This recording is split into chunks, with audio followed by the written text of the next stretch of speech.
A massive earthquake strikes before sunrise. Within seconds, an entire building collapses like paper. Inside the crushed concrete, one man remains alive, but completely buried. He cannot stand. He cannot crawl. He is trapped in a narrow— Help!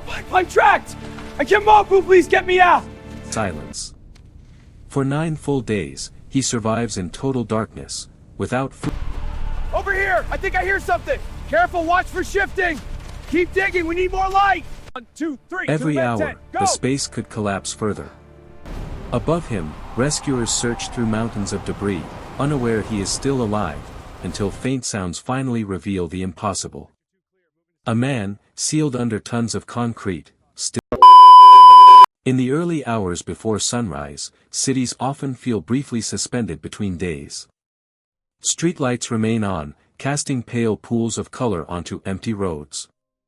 Apartment buildings stand silent, stacked closely together, their concrete walls holding back the night air. In dense urban areas built quickly over decades, the streets can feel narrow even in daylight, hemmed in by older structures and newer blocks rising beside them. The setting for this story is a place where earthquakes are not unusual in the historical record, even if most days pass without incident. In many earthquake-prone regions, people live with the knowledge of seismic risk in the abstract. Buildings are repaired, reinforced, or simply left as they are. Life continues inside them. Shops open. Families sleep. Workers rise early. On the surface, everything appears stable. The ground feels solid beneath footpaths and roads. Walls do not move. Floors do not shift. The architecture suggests permanence, even when the materials and foundations may be vulnerable. In older neighborhoods especially, construction can vary widely, some structures built to modern standards, others held together by age, patchwork repairs, and hope. In such places, a city is not only homes and streets. It is also weight. Thousands of tons of concrete, brick, steel, and glass stacked above human lives, trusted to remain still. On the day this incident began, there was no visible warning. The man at the center of this incident is one of several individuals documented in modern earthquake disasters who survived for unusually long periods beneath collapsed structures. In many cases, official reports and later media coverage confirm the broad outline of what happened, how long a person remained trapped, where they were found, and what condition they were in. But the private details of their life before the collapse are often less fully preserved, especially when the disaster affected thousands and the priority of authorities was rescue rather than biography. What is typically known in such cases is that the survivor was not a trained wilderness expert, not a soldier on an expedition, and not someone preparing for a controlled survival scenario. He was an ordinary civilian living within the routines of a normal city. That fact is part of why these survival accounts remain historically significant. They show endurance in an environment that is not a forest, not a desert, and not an ocean, but something equally lethal, the interior of a ruined building. Earthquake entrapment is a specific type of survival situation. It happens suddenly. It does not allow planning. It often involves injuries, lack of light, restricted air, crushing debris, and immobility. People who survive for days do so through a combination of chance, physical resilience, and small environmental factors, an air pocket, a reachable source of moisture, a gap that prevents complete crushing. The survivor in this story was caught in exactly that kind of circumstance. He had been inside a building when the earthquake struck. There was no time to evacuate, and there was no controlled decision to stay behind. His survival was not the result of preparation in the usual sense. It was the result of being left alive inside the collapse. Reports in comparable documented cases often mention a few consistent background details: the person was either at home, asleep, or at work. Many were in apartments built with reinforced concrete frames that partially failed, creating spaces between slabs. Some were in older masonry structures that collapsed more completely. Rescue records show that survivable voids can form when floors pancake, but do not fully compress, leaving narrow cavities where a body can remain. In these situations, the trapped person's identity is sometimes confirmed through family members waiting outside, through ID recovered during rescue, or through hospital intake after extraction. In the immediate aftermath, they are often described by age, occupation, and location rather than by a detailed personal history. What can be stated with certainty is that he was not alone in the disaster zone. Earthquakes of the magnitude required to collapse major buildings affect entire districts at once. Roads crack, power grids fail, and emergency response becomes overloaded within minutes. In those first hours, rescue crews must decide where to dig based on sound, visible signs of survivable space, and calls from those who can still be heard.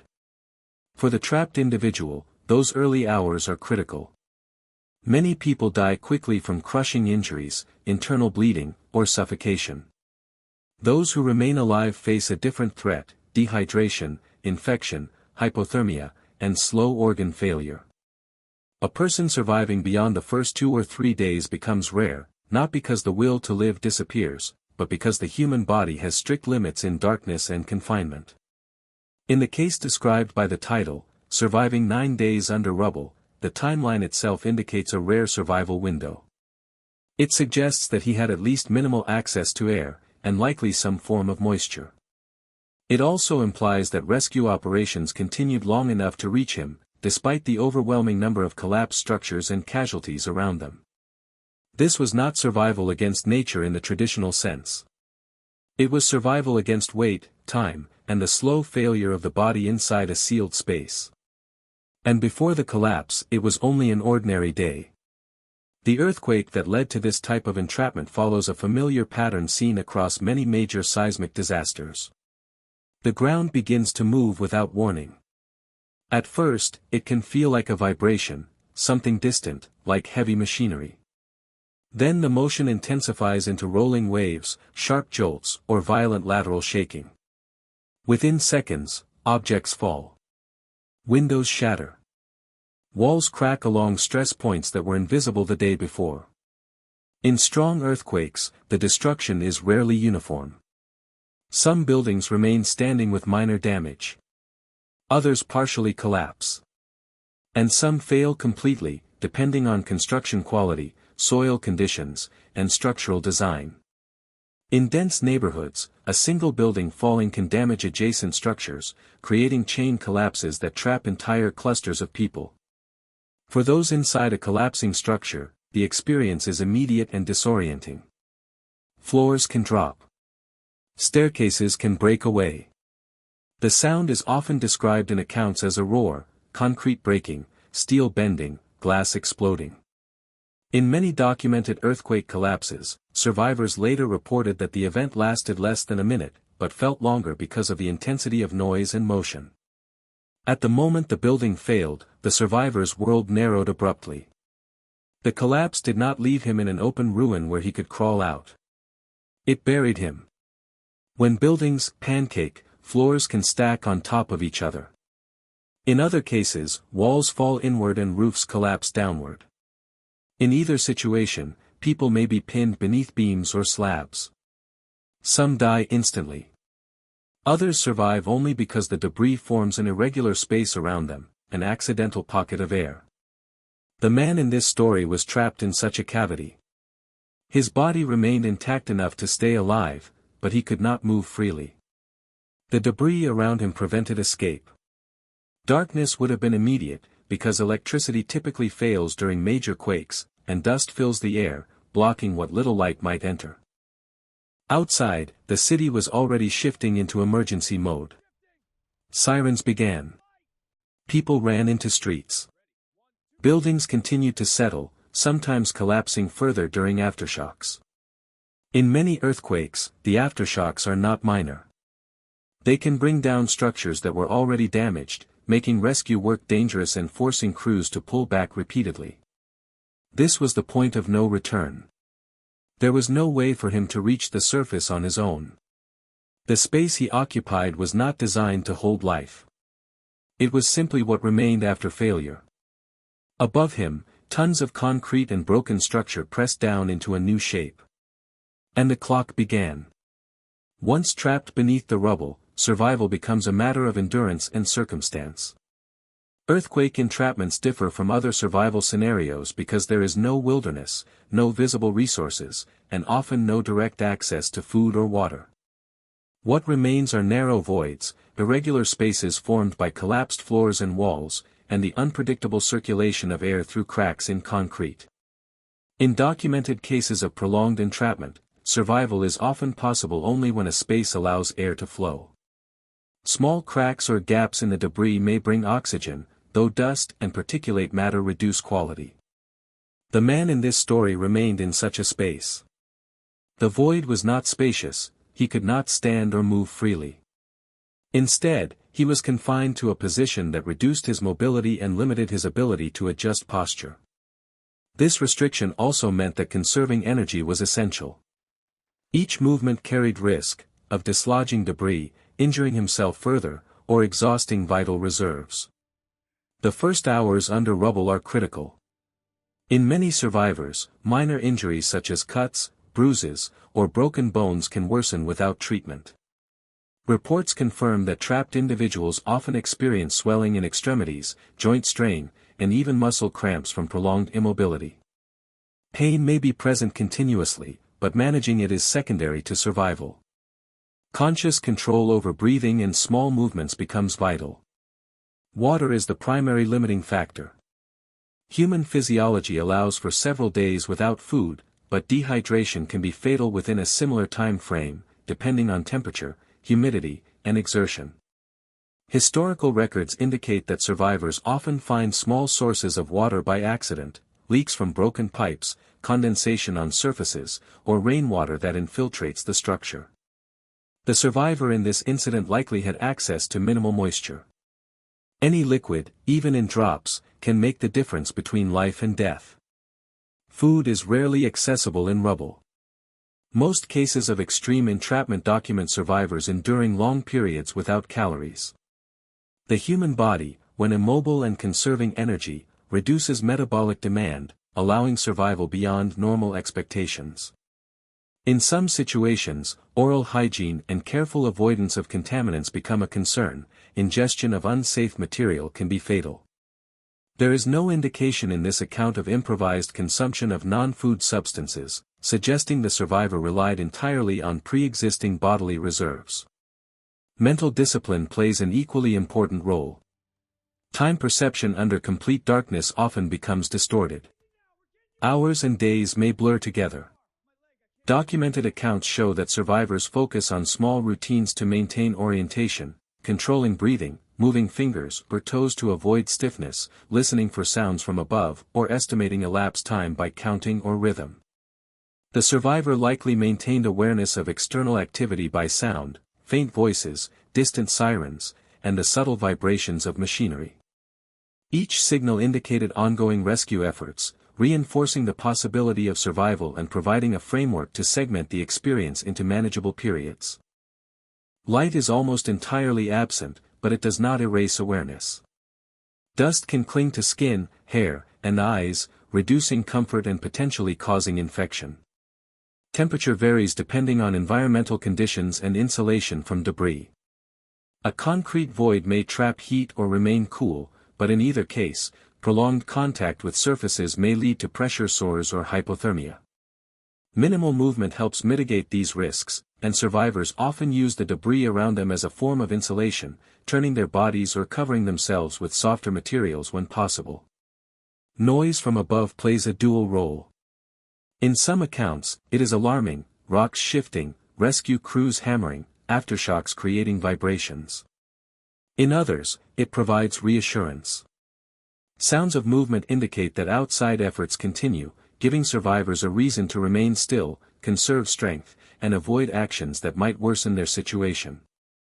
Patience becomes a strategy, as the outside world operates on a different schedule, often slowed by the scale of destruction. Physical position is critical. Surviving 9 days requires finding a posture that balances oxygen flow, circulation, and avoidance of further injury. In narrow cavities, it is common to assume a curled or semi-fetal position, minimizing contact with debris. This posture helps prevent crushing limbs, limits the need for exertion, and conserves energy. Breathing techniques may become instinctive, shallow yet sufficient to avoid carbon dioxide buildup. Communication is usually impossible. The survivor cannot call out continuously, even if voice is heard, the structural mass above may prevent sound from traveling far. Therefore, patience is essential. Many rescues depend on subtle sounds, tapping, slight movements, or eventual detection of vibrations through tools. The man's awareness of such potential contact likely shaped his behavior, guiding minimal movement and conserving energy until an audible or physical signal of rescue could be detected. Time under rubble also affects metabolism and psychological resilience. Survivors often experience distorted sleep patterns. With no light cues, the body may enter cycles of micro-rest. Any conscious effort to remain alert is balanced with the need to rest to prevent exhaustion. Historical documentation shows that people surviving several days underground rely on the body's natural inclination to rest in short bursts, interspersed with periods of listening and minimal motion. The environment itself presents hazards beyond injury and dehydration. Dust inhalation can lead to respiratory strain, minor shifts in debris can destabilize the cavity. Yet survival depends on the balance of risk. Remaining completely still may prevent immediate injury but increases stiffness and muscle loss, moving increases oxygen use and risk of entrapment. Historical survivors describe instinctive calculations about when to move or when to remain motionless, often shaped by faint external cues. Above the survivor, emergency response progresses according to documented protocols. Teams often begin by assessing visible damage, using listening devices, and marking locations where signs of life may exist. In large-scale urban collapses, priority is given to structures with indications of possible survivors. Rescue operations involve cutting tools, careful removal of debris, and sometimes controlled demolition of unsafe sections to reach trapped individuals. Coordination can take hours or days, depending on access and aftershocks. For the survivor, these operations produce intermittent vibrations, distant noises, and occasional sudden impacts, each requiring careful adjustment of posture and alertness. By the second and third day, physiological strain increases. Body weight compresses small spaces. Fluids are retained but diminished. Minor injuries can become infected. Yet even under these conditions, people can survive when air is present, water is available in minimal quantities, and energy is conserved. Historical records confirm that 9-day survival is exceptional but possible. The man in this account demonstrates the intersection of human endurance, environmental contingency, and ongoing external rescue efforts. During the entire period, the man remained entirely dependent on factors beyond his control: structural stability, minimal air pockets, tiny water access, and the timing of rescue efforts. He could influence only his own movements, posture, and energy expenditure. The systematic approach to survival is thus not a conscious plan in advance, but an adaptive process in real time, responding to an extreme environment where every decision carries significant consequences. As days passed beneath the rubble, the body's limits became increasingly evident. Dehydration progressed steadily. Even with occasional moisture, the survivor faced a steady decline in kidney function, dry mucous membranes, and diminished circulation. Muscles weakened from immobility, and joints stiffened. Pressure from surrounding debris created soreness, minor abrasions, and potential crush injuries, which, left untreated, can lead to infection or compartment syndrome. Historical records of comparable earthquake survivors indicate that such physical deterioration often peaks around the 5th to 7th day, precisely the window in which 9-day survivors reach critical endurance thresholds. The sensory environment compounded the physical strain. Complete darkness isolates the mind from temporal cues. Without light or auditory reference points beyond intermittent distant noise, time perception blurs. Many survivors report difficulty distinguishing hours from days, a phenomenon observed in medical and psychological studies of extreme entrapment. Sleep is fragmented. Microrest occurs in brief moments, but restorative cycles are limited. Malnutrition, though less immediately fatal than dehydration, begins to affect cognition, concentration, and the ability to regulate body temperature. Psychological pressure grows alongside physical deterioration. Trapped individuals confront intense monotony, the uncertainty of rescue, and awareness of nearby fatalities. Even in documented accounts where people survive, nearby deaths or ongoing collapse can produce profound anxiety. Panic, if it occurs, accelerates oxygen consumption and further strains the body. Maintaining calm, whether instinctively or through sheer mental focus, becomes as important as conserving energy physically. By the 7th or 8th day, most survivors in these extreme conditions enter a near-catabolic state. The body consumes fat and muscle to maintain essential functions. Weakness can make even minor movements impossible. The man in this account, while documented to have survived, likely experienced profound exhaustion. His extremities would have been swollen or numb. Small abrasions may have begun to ulcerate. Respiratory effort increases with restricted air flow, and shallow breathing becomes habitual. The psychological weight also escalates. Sound from above, once reassuring, may fade intermittently as rescue teams move elsewhere, or debris muffles their tools. Each silence tests endurance. Many trapped individuals describe periods of fear and hopelessness, coupled with an acute awareness of mortality. Historical records note that those who survived such extended entrapments often relied on mental compartmentalization, focusing on survival in minute-to-minute terms rather than the abstract length of time. Failures are also common in these circumstances. Nearby cavities may collapse further, or previously stable air pockets may shift. Rescue teams cannot reach everyone immediately. For every survivor, there are documented cases of others who succumb to injuries or physiological limits in proximity. These deaths underscore the fragility of extended survival under rubble. The environment is unyielding, human endurance is finite. During this period, the body and mind operate under constant stress. Pain is present, exhaustion becomes nearly absolute, and hope is measured in the smallest signs of external life. 9-day survival is a combination of structural fortune, physiological resilience, and continuous adaptation. It is a rare outcome within a context where failure is more statistically likely than success. By the time the 9th day arrived, the survivor was at the absolute edge of endurance. Every movement carried risk. Conscious awareness was strained. Energy reserves were nearly depleted. Yet the human body, in these rare documented instances, can persist when minimal air, hydration, and structural stability align. After 9 days beneath the collapsed structure, rescue teams finally located the survivor. In documented earthquake incidents of similar scale, discovery often occurs through a combination of sound detection and visual confirmation from small openings. Specialized listening devices can detect faint tapping, irregular breathing, or other subtle movements. In some cases, rescuers rely on vibrations transmitted through debris or on the positioning of rescue dogs trained to indicate human presence. Once a location is confirmed, the extraction process must be methodical. Heavy machinery is used sparingly to prevent further collapse. Hand tools, crowbars, shovels, and cutting implements allow teams to remove rubble gradually. Each piece of debris carries risk. Shifting slabs may crush the individual or destabilize nearby material. Reports from comparable rescues note that the process can take hours or even longer, depending on the complexity of the cavity and the stability of the surrounding debris.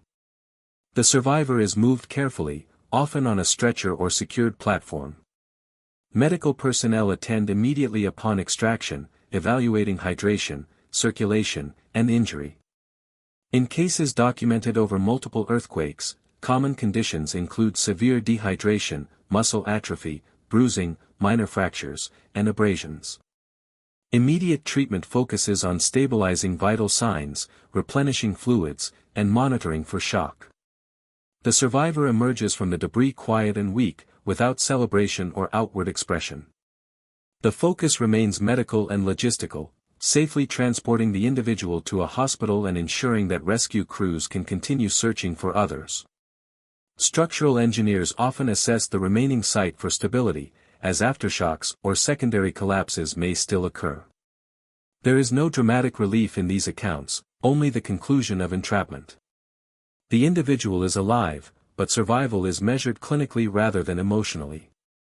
Rescue closes the physical ordeal, leaving only the aftermath of injury, exhaustion, and recovery. Surviving 9 days under rubble provides insight into both human resilience and the conditions that allow life to persist in extreme circumstances. Cases like this one are rare but historically documented across multiple seismic events.